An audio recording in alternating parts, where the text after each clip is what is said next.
Hello everybody, I'm Scott Amos, executive producer for Lara Croft, The Temple of Osiris, here to introduce our newest dev diary. Last time around, we met some of our design team as well as our new characters in Lara's latest 4-player adventure. We also focused on the cooperation and competition mayhem that comes with 4 simultaneous players. Today, we're here to talk about one of the defining pillars and a fan favorite of this franchise, puzzles.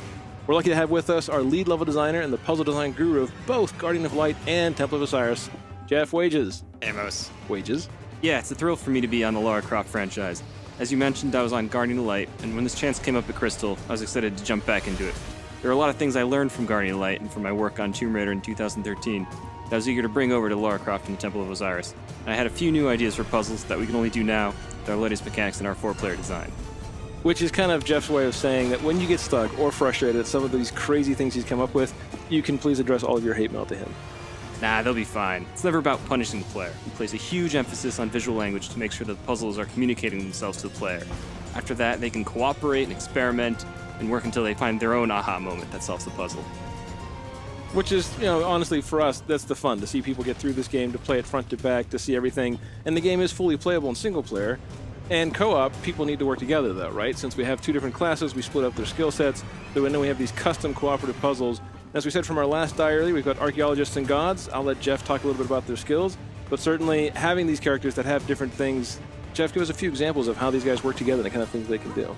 Sure, so the grapple line is a returning feature from Guardian of Light. It gains a powerful ability with 4 players in that each player is their own grapple point, so you can maneuver in a lot of new and exciting ways. The Egyptian gods bring the Staff of Osiris to the table, which shoots a beam of light which solves puzzles and can manipulate anything in the world that has these glyphs of Osiris baked onto them. So even like, when you had Toltec and Lara, where you had kind of these 2 different classes that were split up in the last game, right? Now we're talking about having these kind of puzzles where people not only have to work together, but even on the timing side of it. We talked about it with the last playtest. We watched people playing, saying, okay, I'm going to hold the staff, 1, 2, 3, and then they let go too early. Their friend jumps across, dies in the pit of spikes. Those seem like those great kind of cooperative puzzles that we're kind of striving for. Exactly. It's one of the fun challenges of designing puzzles that can scale from 1 players to 4 players. We try to add new interactive elements as more players enter the game. One of the simple examples that you'll see here is that in single player, Lara must manipulate the mirrors to destroy the rifts in Duat using the Staff of Osiris. Whereas in co-op, one of the gods must use their staff to lower this platform while Lara manipulates the mirror, and then another one shoots the staff to destroy the rifts. And it's just one example without giving too much away. And I know we have one particular snake boss called Apep that you'd put together, so you want to tell us a little bit about that guy? So yeah, this is Apep. He had rather humble beginnings. It was me, the designer, who first modeled and animated him and threw him into the game. And the first prototypes had these weak spots on his back that only the Staff of Osiris could affect. And then even after single player, I remember we'd actually done it once where you had bunches of mirrors around the level, and then for multiplayer you started upgrading that a little differently. So we had this rough version that works with 1 player, and then we had to, how do we make it scale up for 2 players, 3 players, 4 players? How do we balance the puzzle elements with the combat? It's really taking these really bare-bone ideas and iterating through them with the rest of the team to bring it to its full fruition. It's important with these types of action puzzles and bosses that the player should know immediately what they need to do, and the real challenge comes from executing and working together to get that done. And that's where all the fun and hilarity ensues. Having a hand and a voice in everything that we build, we can make pretty extensive changes in a short time, kind of like the Oracle's Chamber area. Sure, we do a bunch of internal and external playtesting. This is one area where we really felt the need to inject a new flavor, a new theme into the game.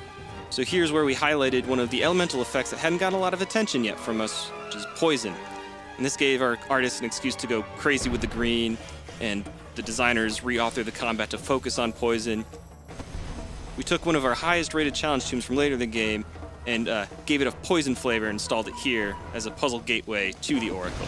Which, clearly from the playtest after we'd done the change, boosted up both the experience, the puzzle experience in that area, and introduced the unique combat that the Oracle area has, with all the flashier and dramatic touches and lighting effects, even that eerie kind of creepy aura that we managed to put in there throughout. So everyone, we hope you enjoyed another sneak peek into some of the new puzzle elements coming in Lara Croft, Temple of Osiris. Thank you, Wages, for walking us through what it takes to build some of these crazy puzzles. We're super excited to put the finishing touches on Lara Croft and the Temple of Osiris. You can all play it on December 9th, 2014 on Xbox One, PS4, and PC. See you all online.